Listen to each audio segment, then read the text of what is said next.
the chapter number 4 of your economics book, and the title of the chapter is Food Security in India. This is based on the food security.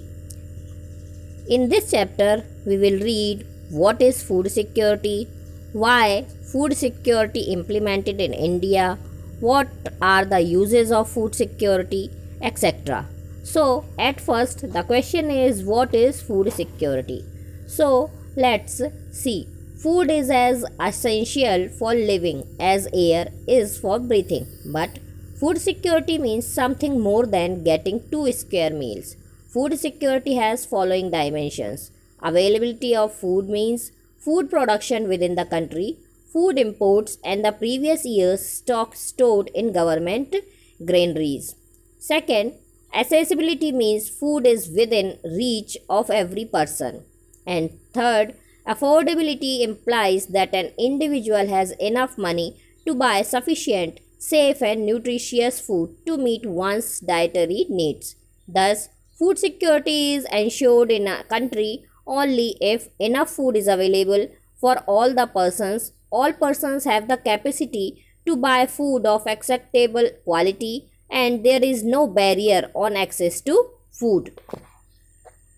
Thus, we can say food security means availability, accessibility and affordability of food to all people at all times. The poor household are more vulnerable to food insecurity whenever there is a problem of production or distribution of food crops.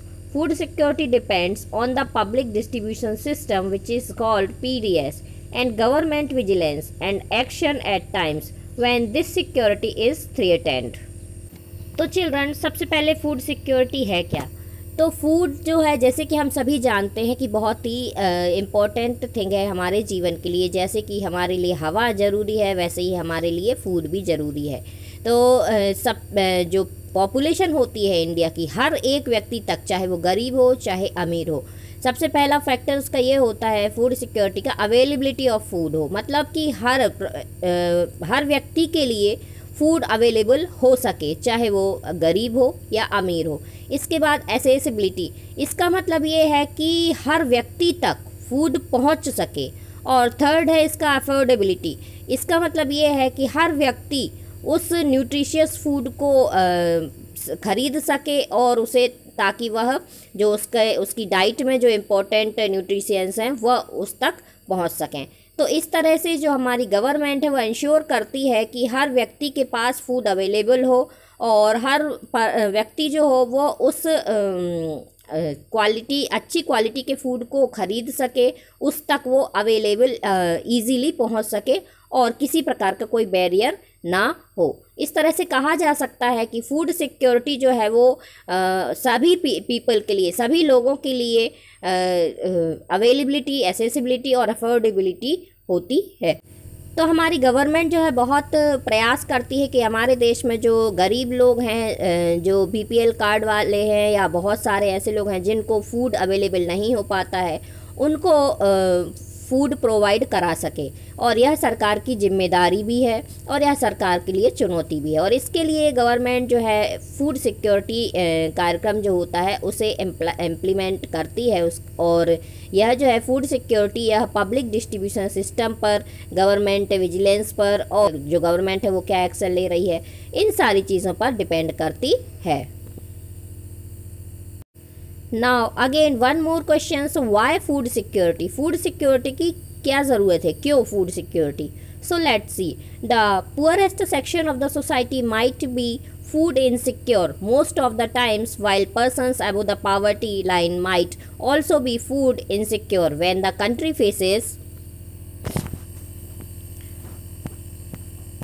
a national disaster, calamity like earthquake, drought, flood, tsunami, widespread failure of crops causing famine, etc. So, how is food security affected during a calamity? Due to a natural calamities, say drought, total production of food grains decreases. It creates a shortage of food in the affected areas. Due to shortage of food, the prices goes up. At the high prices, some people cannot afford to buy food. If such calamity happens in a very widespread area or is stretched over a longer time period, it may cause a situation of starvation. A massive starvation might take a turn of famine. A famine is characterized by widespread deaths due to starvation and epidemics caused by forced use of contaminated water or decaying food and loss of body resistance due to weakening from starvation. The most devastating famine that occurred in India was the famine of Bengal in 1943. This famine killed 30 lakh people in the province of Bengal. So, you can see in this picture starvation victims arriving at a relief center in 1945. This is picture 4.1. And here you can see the picture 4.2. During the Bengal famine of 1943, a family leaves its village in Chittagong district in Bengal.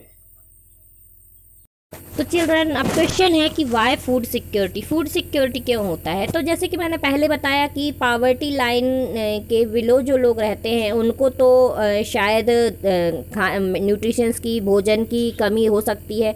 कभी उनको एक ही time मिले, कभी उनको 2 time मिल जाए, तीनों time ना मिले, इस तरह से उनको भोजन की कमी हो सकती है। लेकिन जो पावर्टी लाइन के ऊपर रहने वाले लोग हैं उनको भी कभी कभी जो है वो भोजन की कमी हो सकती है।